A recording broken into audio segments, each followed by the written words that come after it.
If you've been anywhere near an airport recently, you may have noticed something different, something that wasn't there before, or at least not like this. ICE agents standing alongside TSA, watching, waiting. And if you are an immigrant, whether you have documents, a green card, a visa, or nothing at all, what's happening at America's airports right now could change everything for you in a matter of minutes. I'm not saying this to scare you. I'm saying this because you need to know the truth before you book that flight, before you pack that bag, and before you walk through those terminal doors without understanding what you're walking into.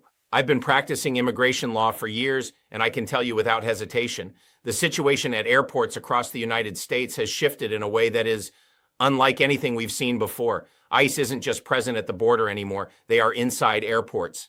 They are at check-in kiosks. They are past security. And they are working directly alongside TSA agents who have been quietly cooperating with immigration enforcement since the start of 2025. TSA agents now have the authority to refer travelers to ICE for what's called secondary inspection. And ICE is right there, ready and waiting. This is not a rumor. This is not speculation. I personally walked through JFK and saw it with my own eyes. And I've already had clients, real people with real cases, get detained because they didn't know what I'm about to tell you. So in this video, I'm going to break down exactly 4 groups of immigrants who are most at risk right now when traveling through U.S. airports. I'll tell you what makes each group vulnerable, what ICE is specifically looking for, and what you absolutely must do and must not do if you find yourself being approached. Because knowledge is your first line of defense. Let's get into it. The first group of people who should not be traveling right now, and I want to be very clear and very direct about this, are undocumented immigrants and anyone carrying an active removal order. Now, here's where it gets complicated, and this is exactly where a lot of people make dangerous mistakes. Just because you have a valid ID doesn't mean you're safe. Depending on which state you're in, you may have been issued a real ID even if you are out of status.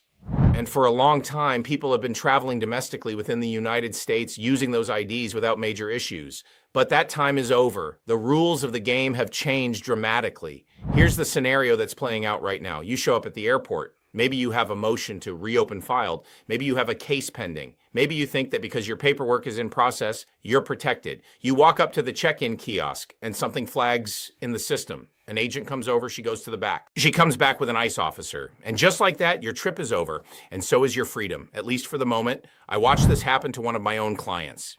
He had a valid work permit. He had a valid ID.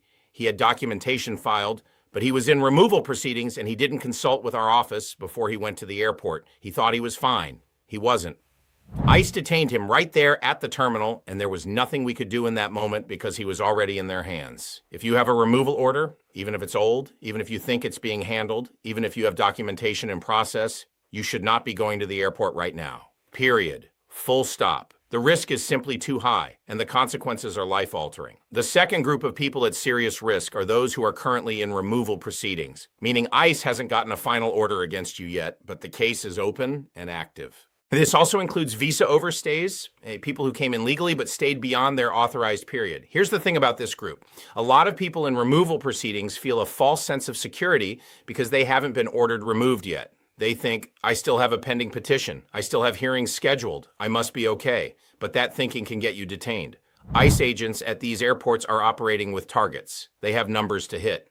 And if they see your name in the system and your case doesn't look clean, if the paperwork doesn't immediately satisfy whatever they're looking at on that screen, they don't have to let you board that plane. They can pull you into secondary inspection. They can hold you. And if they're not satisfied with what they find, they will detain you and you will miss that flight. Visa overstays fall into this same dangerous zone. Even if you feel like your situation is manageable, even if you're cooperating with the process, the airport right now is one of the worst places you can be if your status has any kind of unresolved question mark attached to it. The third group of people who need to pay very close attention right now are green card holders. And before you exhale with relief, let me finish that sentence.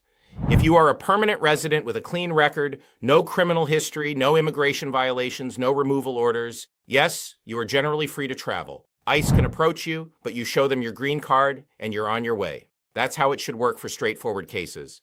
But the moment you add a criminal history into that picture, everything changes. Here's what most green card holders don't realize until it's too late. If you were ever convicted of a crime, even years ago, even something you served time for and moved on from, but you never appeared before an immigration judge to answer for that conviction, that unresolved chapter is still sitting in the system. A TSA agent sees a flag. You get sent to secondary inspection. An ICE officer pulls up your background on their screen. They see the conviction. They see no immigration court record addressing it. And right there in that airport, they can detain you and open removal proceedings against you. It doesn't matter how long ago it happened. It doesn't matter that you've rebuilt your life. The immigration system has a long memory, and airports have just become the place where that memory catches up with people. Conditional green card holders also need to be especially careful right now. If your conditional green card petition has been pending for an extended period, or if there's any possibility that fraud flags have been raised in connection with your case, traveling right now is a serious gamble. In normal times, those issues get resolved through the process. But right now, with ICE emboldened and present in these terminals, a flag in your file could turn a routine domestic flight into a nightmare you weren't prepared for. The bottom line for green card holders is this: if your record is completely clean and your status is solid, you have the right to travel and you should feel confident doing so. But if there is anything in your past, any conviction, any unresolved issue, any fraud concern attached to your conditional status, please sit down with your immigration attorney before you set foot in that airport. One conversation could save you from years of legal consequences. The fourth and final group that faces real danger right now are visa holders.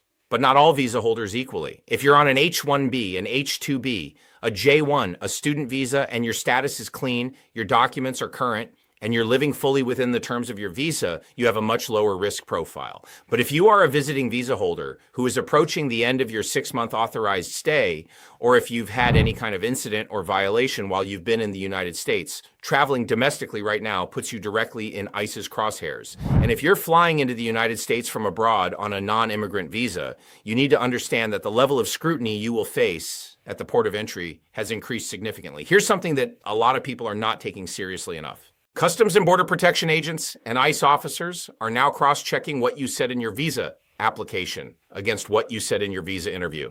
And they are looking for any inconsistency, no matter how minor it seems to you.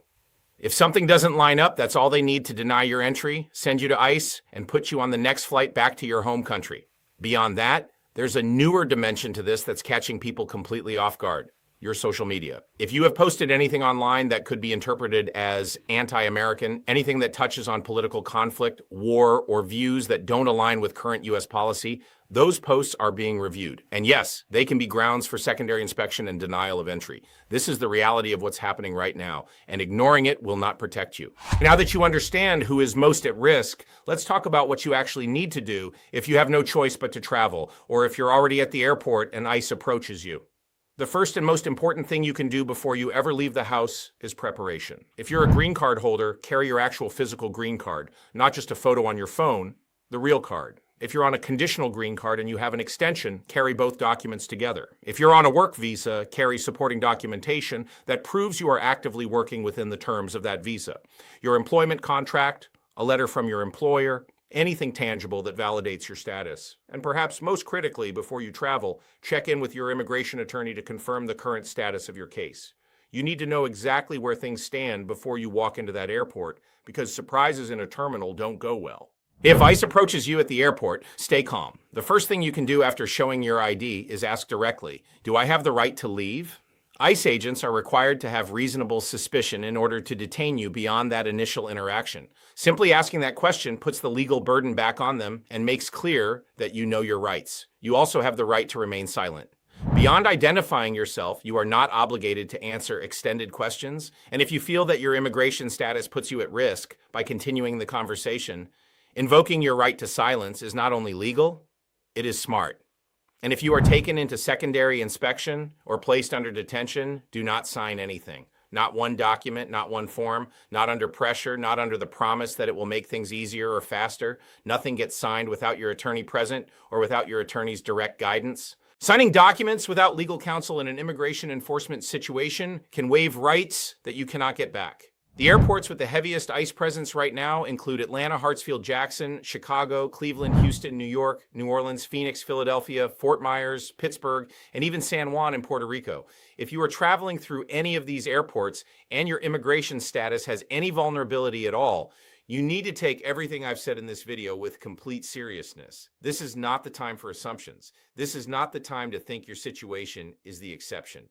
The people sitting in detention facilities right now thought the same thing, and they had valid IDs, pending cases, and plans to be home for dinner. Don't let that be your story.